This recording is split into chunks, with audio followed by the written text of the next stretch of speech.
वहां पर ये आरोप है कि वहां के जो प्रोफेसर्स हैं वो धर्मांतरण के वो लव जिहाद के मामलों में लिप्त हैं। और एक पुस्तक जो विवादित पुस्तक जिसकी लेखिका ने बाद में वहाँ लाइब्रेरी दिखाई, और पुस्तक में आपको तभी सामाजिक चिंता और न्याय पद्धति, इस ये नाम है उस पुस्तक का। और यहाँ के आरोप किया गया है।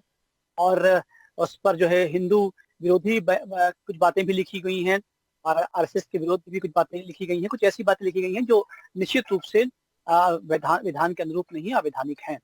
आखिर इस तरह का मामला इंदौर में हो गया, इंदौर से शहर में हो गया, और पता नहीं लगा क्या कारण है। इस पर बातचीत करने के लिए हमारे साथ मौजूद हैं मला जी, जो प्रांत उपाध्यक्ष हैं विश्व हिंदू परिषद की। बहुत स्वागत है मला जी आपका। हमारे साथ में मौजूद हैं लकी आदिवाल, जो एबीपी के कार्यकर्ता हैं। लकी जी आपका भी बहुत स्वागत है। और हमारे साथ में हमारे रिपोर्टर रवि भी। सबसे पहले रवि, मैं आपसे बात करना चाहूंगा, तो अपडेट क्या है पूरे मामला पे, क्योंकि एक एफआईआर भी दर्ज हुई इस वक्त, ताजा अपडेट क्या है? देखिए, मैं पंकज जी बताना चाहूंगा, ये मामला लगातार चर्चाओं में है, सुर्खियों में है, और ये ठंडा होने का नाम ही नहीं ले रहा है। इस मामले में पहले छात्रों का आरोप जो था वो कॉलेज की फैकल्टी पे था। लव जिहाद के आरोप थे, छात्राओं को बाहर ले जाकर पढ़ाने के आरोप थे, धार्मिक अराजकता के आरोप थे। उसके बाद इस मामले में जैसे ही छात्रों ने विरोध प्रदर्शन किया कि एक किताब जो है वो सामने आती है जिसमें काफी आपत्तिजनक कंटेंट लिखा हुआ है, छात्रों के बीच नहीं होना चाहिए था। उस किताब के सामने आने के बाद जो है इस मामले को लेकर राजनीति भी गर्मा गई अपने आप में। उसके बाद गृह मंत्री और उच्च शिक्षा मंत्री की एंट्री होती है इस मामले में, और अब जाकर इस मामले में जो है कॉलेज के प्रिंसिपल, डिप्टी प्रिंसिपल इस किताब की लेखिका और इसकी किताब के पब्लिशर के खिलाफ मुकदमा दर्ज कर लेती है। हालांकि अब इस मामले में ताजा अपडेट यही है कि जो कॉलेज के प्रिंसिपल हैं उन्होंने कल इस मामले में डिप्टी प्रिंसिपल के साथ में लगाई थी, जिसे सेशन कोर्ट ने खारिज कर दिया है। और किताब की लेखिका है वो इंदौर से अपने घर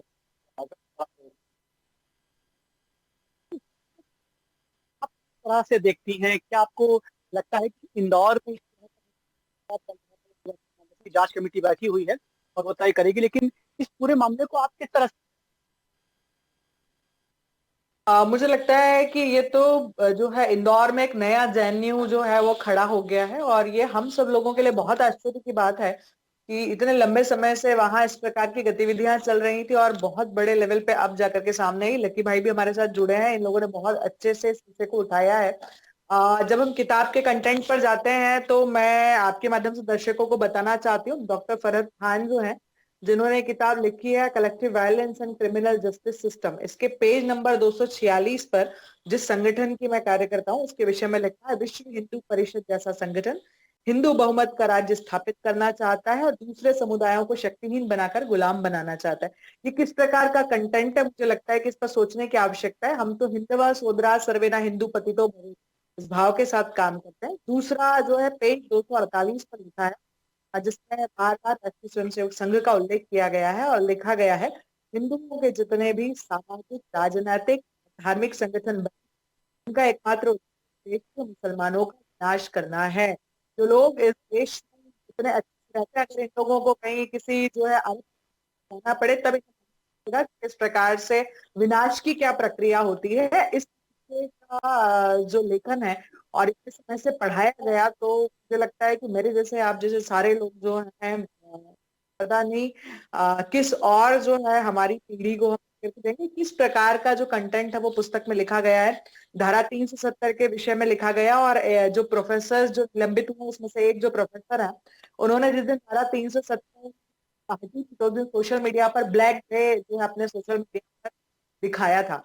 तो जो शिक्षा के मंदिर हैं जहाँ पर पढ़ाई होना चाहिए, जहाँ सरस्वती की आराधना होना चाहिए, जहाँ हम देश की अखंडता एकता की बात करते हैं, और एक ऐसा महाविद्यालय जो पूरे देश के लिए, जब हम कानून की बात करते हैं, कानून सिखाता है, इस प्रकार का जो कंटेंट है वो पढ़ाया जाना, केवल कंटेंट पढ़ाया जाना इतना ही नहीं, उस कंटेंट के बाद में जब हम देखते हैं तो जितने भी प्राध्यापक हैं, लगभग अधिकतर प्राध्यापक हैं, और जो साझा न्यूज ने ही जो जिन लोगों का बाइट लिया उसमें एक बहन ने बोला है कि जो प्राध्यापक है वो बहनों को चिन्हित करके, जैन बहनों को, बहनों को चिन्हित करके और कैफे पे लेकर के जाना, रेस्टोरेंट्स में लेकर के जाना, अब में लेकर के जाना है, किस संस्कृति की ओर हम बढ़ रहे हैं, ये बहुत ज्यादा शर्मनाक विषय मुझे और मेरे जैसे जितने लोग संगठनों का काम करते हैं। जी, ये पुस्तक की बात की जाती है, ये 2012 में खरीदी गई थी। 2012 के बाद लगभग 10 साल बाद में इस पुस्तक का आ रहा है। क्या कारण रहा? क्या ये मतलब सामने आया था मुझे ऐसा लगता इतना चलता रहा सब कुछ, किसी को कानो कान खबर नहीं हुई, और जब मामला इतना बढ़ गया तब ये है कि धीमे जहर की तरह जो है इसको इम्प्लांट किया गया। एकदम से जो है 2015 में शायद पुस्तक जो है उसका प्रकाशन हुआ है, और धीमे जहर की तरह जो है इन चीजों को दिया गया। अब जब जो है इस प्रकार के विद्यार्थी जब धर्म के प्रति जागरूक है, के प्रति जागरूक है, और आज का जो विद्यार्थी ऐसा सोचता है कि उसे अपने देश के विषय में भी सोचना है। वर्तमान समय में पिछले कुछ वर्षों में अपने राष्ट्र धर्म के प्रति जागरण का जो एक भाव आया, मुझे लगता है कि उसके कारण कहीं ना कहीं जो है आज की पीढ़ी इस और जो है आगे होकर के, मुखर होकर के आई होगी, कि जब प्रोफेसर उन्हें मना करता है कि आप तिलक लगा करके नहीं आ सकते, और इस तरीके की जो चीजें महाविद्यालय में हो रही है, तो मुझे लगता है उसके कारण जो है ये बात खुल करके सामने आई, और जो है एक आंदोलन के रूप में आकर के हम सब लोगों ने उस बात को देखा। और मुझे लगता है कि छोटा मोटा विरोध जो है आंतरिक रूप से जरूर विद्यार्थियों ने किया होगा। जैसे लकी भाई से बात हुई और ये जो पूरे संगठन के लोगों ने जब विद्यार्थियों से बात की, तो ध्यान में आया कि सामान्यतः जो है जिन बातों को लेकर के विरोध होना चाहिए, विद्यार्थियों ने आंतरिक स्तर पर विरोध जरूर किया, लेकिन वो जो ऐसी समझा बुझा करके और बहका करके बच्चों को दिग्भ्रमित किया जाता है, वैसा दिग्भ्रमित जो है प्राध्यापकों ने किया, और दिग्भ्रमित करने के बाद जो है बच्चे तो पास आउट हो गए और आगे अपने अपने करियर में लग गए। लेकिन अभी के जो विद्यार्थी, उन्होंने कहीं तो भी इस बात को संज्ञान में लेकर के इस जो विषय है उसको समाप्त होना चाहिए, और बहुत गंभीर विषय है, देश का विषय है, राष्ट्र की अखंडता का विषय है। मुस्लिम तुष्टीकरण लगातार ऐसे महाविद्यालय के माध्यम से हो रहा है, लफ्ज जिहाद की जो घटनाएं हैं लगातार बढ़ रही, धार्मिक अराजकता का विषय है। इससे मुझे लगता है कि ये विषय उभर करके सामने आया है। ये बिल्कुल अच्छी बात है। लकी आदिवाल जी, आप तक ये बात पहुंची और अब आपने इसे संज्ञान लेकर आपने इस पर जो है कार्रवाई भी की है आगे। ये बताइए कि जो प्रोफेसर हैं वो इस वक्त गायब हैं, जो फरहत खान है वो भी मौजूद नहीं है। किस तरह की कार्रवाई अपेक्षित है, क्या लगता है आपको? क्योंकि गृह मंत्री ने खुद ने कहा है कि उनकी जो फरहत खान है उनकी पीएचडी भी निरस्त होने की प्रक्रिया हो सकती है, उन पर कार्रवाई भी हो सकती है, गिरफ्तारी भी हो सकती है। क्या हो सकता है? आप क्या, आपके माध्यम से क्या आप चाहते हैं लकी आदिवाल?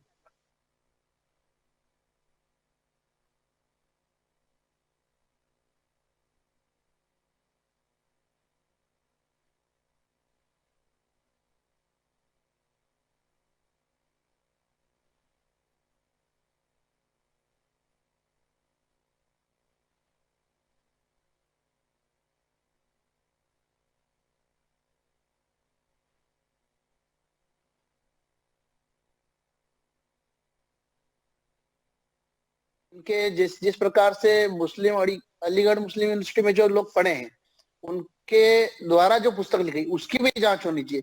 कहीं ना कहीं इनके सभी के तार अगर वहां से जुड़ रहे हैं, तो इस प्रकार की जो पुस्तकें पब्लिश हो रही हैं, जो कि एलएलएम में पढ़ाने के लिए सबसे ज्यादा पुस्तक इसी का उपयोग होता है और पूरे देश में होता है, तो इससे जो लोग अभी तक पढ़े उनकी मानसिकता क्या बनी होगी? क्योंकि सभी इस पुस्तक को पढ़ के न्याय के क्षेत्र में जाएंगे, और न्याय तो वो अपने जो प्रोफेसर उससे कर नहीं पाएंगे, क्योंकि उन्होंने पढ़ा तो कुछ और ही है।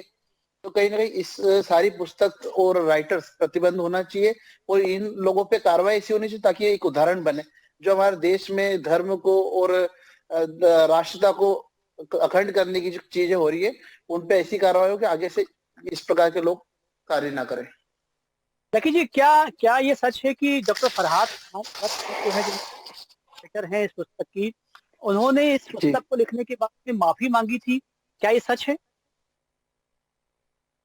इसकी जानकारी तो मुझे नहीं, माफी मांगी या नहीं मांगी, पर ये विषय जो है माफ योग्य का। क्या आपको लगता है कि उस पुस्तक का वहां पर रहना जो कॉलेज प्रशासन है उसकी भी बहुत बड़ी लापरवाही है? बिल्कुल, कॉलेज प्रशासन की सबसे बड़ी लापरवाही यह है कि जो विद्या का मंदिर है उसमें यदि किसी भी प्रकार का कोई ग्रंथ या साहित्य लिया जाता है, तो उसके पहले उसकी जांच होती है कि वो पढ़ाने योग्य है या नहीं, क्योंकि ऐसे तो किसी भी व्यक्ति द्वारा कुछ लिखा जाएगा और उसमें परोसा दिया जाएगा। तो इसकी जांच ना करने वालों भी दोषी है और इसे पढ़ाने वाले भी दोषी है। और इसे सब जानकारी, क्योंकि हमारा पेपर भी लगभग हमारे लॉ कॉलेज से तैयार होता है डीएवी का, तो इस प्रकार के प्रश्न का रेफरेंस यदि उसमें दिया जाता है, इसके उत्तर भी उसी पुस्तक से ढूंढने हैं। जी माला जी, आपसे बात करना चाहूंगा क्या जी जी जी लकी जी, माला जी मौजूद है हमारे साथ। माला जी, आपसे बात करना चाहूंगा, क्या आपको लगता है कि जिस तरह से ये मामला सामने आया है, मिशनरीज में भी कई बार इस तरह के मामले सामने आते हैं, कई और भी जगह है जहां पर इस तरह के मामले सामने आते हैं, आखिर कौन है जो इस तरह की बातों पर संज्ञान लेगा? क्या ये जिम्मेदारी प्रशासन की है? क्या ये जिम्मेदारी सामाजिक संस्थाओं की है, या और संस्थाएं ऐसी हैं जिनकी जिम्मेदारी होनी चाहिए कि वो समाज की इस तरह की विसंगतियों पर ध्यान रखे और यदि कोई ऐसी चीज है उसे नासूर बनने से पहले ही उस पर काम करें? मुझे लगता है कि शासन प्रशासन की तो अपनी लिमिटेशंस हैं, और शासन प्रशासन अपने स्तर पे जो नियम बनाना है, कानून बनाना है, उसे फॉलो करना, ये काम तो शासन प्रशासन करता है। लेकिन जब आम जागरण की बात आती है तो मुझे लगता है कि जो लोग सामाजिक क्षेत्र में काम करते हैं, ऐसे सभी लोग जो कहीं ना कहीं किन्हीं संगठनों से जुड़े हैं, ऐसे संगठन में जुड़े हुए कार्यकर्ताओं की जिम्मेदारी है कि वो पर्याप्त इस विषय में जागरूकता लेकर के आए। लंबे समय से दुर्गा वाहिनी की बहनें जो है, राष्ट्रीय सेविका समिति की बहनें जो है, लव जिहाद की जो इतनी बड़ी घटनाएं लगातार हमारे सामने आ रही है, प्रयास कर रही हैं कि कैंपसेस में बहनों के बीच में जाएं और इस विषय को बताएं।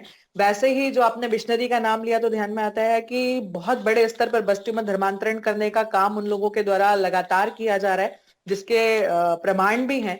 तो ऐसी जो घटनाएं, देश को तोड़ने का जो काम है, मुझे लगता है वो बहुत बड़े स्तर पे किया जा रहा है। एक बुद्धिजीवी गैंग है जो अपने आप को बहुत समझदार बताती है, बहुत एलिट क्लास बताती है, बहुत प्रबुद्ध बताती है, लेकिन मुझे ऐसा लगता है कि जो टुकड़े टुकड़े गैंग है, जो अवार्ड वापसी गैंग है, इस तरीके के जो लोग हैं, बहुत ही योजनाबद्ध तरीके से षड्यंत्र पूर्वक ऐसा काम जो है उनके द्वारा किया जा रहा है कि हमारे देश की जो संस्कृति है, परंपरा है, हमारा जो गौरवशाली इतिहास है, उसको कैसे तोड़ मरोड़ करके पेश किया जाए, आज की जो पीढ़ी है वो संस्कारवान, शौर्यवान नहीं बने।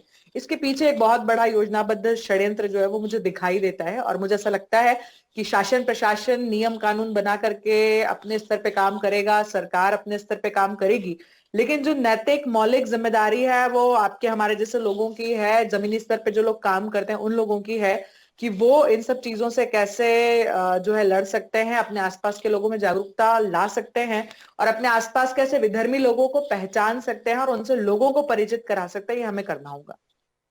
जी, बहुत अच्छी बात है। रवि, ये अंतिम सवाल रवि आपसे पूछना चाहता हूँ कि क्या पुलिस की तरफ से क्या इस वक्त प्रतिक्रिया है? पुलिस किन धाराओं के तहत काम कर रही है और क्या संभावना है इस तरह के लोगों पर कार्रवाई की? देखिए पंकज जी, इस मामले में पुलिस ने जैसे ही गृह मंत्री का बयान सामने आया था उसके बाद से ही पुलिस एक्शन में है। काफी गंभीर धाराओं में मुकदमा दर्ज किया गया है और लगातार जो ये चारों आरोपी बनाए गए हैं, प्रिंसिपल, डिप्टी प्रिंसिपल, इस किताब की लेखिका और इस किताब का पब्लिशर, इन चारों लोगों की पुलिस सतत निगरानी में लगी हुई है। इनकी जांच की जा रही है और जांच के बाद पुलिस अभी तक इनके ठिकानों पर भी जाकर दबिश दे चुकी है, लेकिन ये लोग वहां पर नहीं मिले हैं। तो पुलिस की अगर माने तो ये लोग अभी फरार हैं और पुलिस जल्द ही इन्हें गिरफ्तार करने का दावा कर रही है। और ऐसी परिस्थिति में यदि ये लोग पुलिस को नहीं मिलते हैं तो मुझे लगता है कि 1-2 दिन में पुलिस इस मामले में आरोपियों पर इनाम घोषित करने की कार्रवाई कर उद्घोषणा कर सकती है। पंकज जी, चलिए, निश्चित रूप से। और बहुत जी, माला जी कुछ कहना चाह रही हैं आप? मैं कहना चाह रही हूँ कि यही डॉक्टर फरहद खान की एक पुस्तक और है जिन्होंने हमारी आराध्य माता सीता से लगाकर माता द्रौपदी तक के विषय में अनर्गल बातें लिखी हैं। इसी प्रकार का साहित्य जो है वो लगातार रचने का काम इन लोगों के द्वारा हो रहा है। और इस पुस्तक की एक बात और है जो मैं आपके माध्यम से लोगों के बीच में पहुंचाना चाहती हूँ। इस पुस्तक में पृष्ठ 246 पे लिखा है, पंजाब का सच ये है कि मुख्य आतंकवादी हिंदू है और सिख प्रतिक्रिया में आतंकवादी बन रहा है।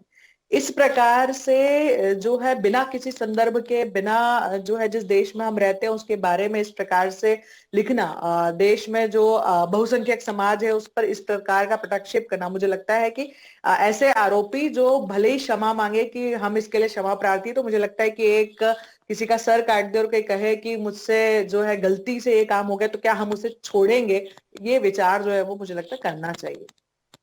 जी, माला जी, चूंकि आपने सवाल उठाया तो एक और बात यहाँ उठती है कि क्या हमारे देश में अभिव्यक्ति की स्वतंत्रता है? अभिव्यक्ति की स्वतंत्रता के मायने में हम क्या समझें? क्या लिमिटेशन होनी चाहिए? क्योंकि स्वतंत्रता का मतलब तो स्वतंत्रता है कि वो स्वतंत्र है लिखने के लिए, लेकिन क्या लगता है आपको, कहीं लिमिटेशन होनी चाहिए और क्या लिमिटेशन होनी चाहिए? बिल्कुल स्वाभाविक है ना, जिस धरती पर हमने जन्म लिया है, जहाँ का अन्न खा करके हम बड़े हो रहे हैं, नमक का कर्ज अदा करने की हम लोग बात करते हैं। बचपन से सिखाया जाता है कि हम जिस देश में हैं उसका सम्मान हमें करना चाहिए, मातृभूमि से हमें प्यार है। तो आप जिस देश में रहते हैं, आप उसके प्रति इतनी कट्टरता आपके मन में कहाँ से आती है? मुझे लगता है कि ये जो विष घोलने का काम है, ये कहीं ना कहीं अंदर ही अंदर वो कई लोगों में इन पुस्तकों के माध्यम से, इनके विचारों के माध्यम से लगातार चल रहा है। और देश में इस प्रकार के जो लोग हैं उन्हें रहने का ही अधिकार नहीं है। और जो बात आपने कही कि कैसे जो इस तरीके का जो लोग काम करते हैं, इस प्रकार से जो लगातार देश के लिए, राष्ट्र के विरोध में काम कर रहे हैं, तो मुझे लगता है कि ऐसे राष्ट्र विरोधी लोगों को जो है देश में रहने का अधिकार नहीं है, पहली चीज। और दूसरी चीज कि अब जब ये विषय संज्ञान में आया है तो बहुत अलग अलग स्तर पर इसकी जांच तो होगी ही, लेकिन बाकी से भी जो जागरूक लोग हैं वो भी पूरी जो है अपनी चिंता से, आसपास हमारे बच्चे क्या पढ़ रहे हैं इसकी चिंता माता पिता को भी करना चाहिए। सामान्य बातचीत में ध्यान में आता है कि हमारी बेटियां कहाँ जा रही हैं, किन लोगों के बीच में उठती हैं बैठती हैं। तो मुझे लगता है कि जो लफ्जियात का विषय इसमें आया था कि जो प्रोफेसर हैं वो लड़कियों को पब में लेके जा रहे हैं, रेस्टोरेंट्स में ले जा रहे हैं, कैफे में लेकर के जा रहे हैं। और अगर आपने सोशल मीडिया पर उनके फोटो देखे होंगे तो आपको भी ध्यान में आ गया होगा, अपने विद्यार्थियों के साथ उन्होंने वो फोटो भी पोस्ट किए हैं, लव की इमोजीज पोस्ट किए हैं। तो ये हम कौन सी शिक्षा की बात कर रहे हैं? तो ये कहीं तो भी शिक्षा के मंदिर को जो है धार्मिक कट्टरता का अखाड़ा बनाने का प्रयास किया गया है, ये कदापि बर्दाश्त नहीं होगा। जी बिल्कुल। और कई तरह के आरोप 3 से 4 लोगों पर हैं। जांच समिति जो है वो काम भी कर रही है, हो सकता है कि चीजें 2-3 दिन के अंदर स्पष्ट भी हो जाएं। इतना तय है कि अभिव्यक्ति की स्वतंत्रता का उल्लंघन हुआ है, और ये बिल्कुल आपने सही कहा कि जिस देश में रह रहे हैं एक मर्यादा के तहत आपको बात करनी है। यदि आप उस देश के ही विरोध में बात कर रहे हैं तो शायद ये बात सोचनी है, और कहीं न कहीं एक लिमिट क्रॉस करने वाली बात है। बहरहाल आप हमसे जुड़े, हमसे बातचीत की, बहुत सारा धन्यवाद। आप देखते रहिए साधना न्यूज़। ठीक है, धन्यवाद।